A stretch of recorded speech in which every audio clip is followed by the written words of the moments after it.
C Joseph Vijay எனும் நான்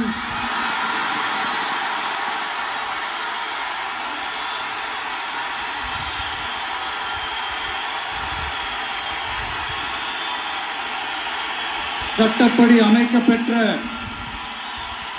இந்திய அரசியல் அமைப்பின்பால் உண்மையான நம்பிக்கையும் மாறா பற்றும் கொண்டிருப்பேன் என்றும்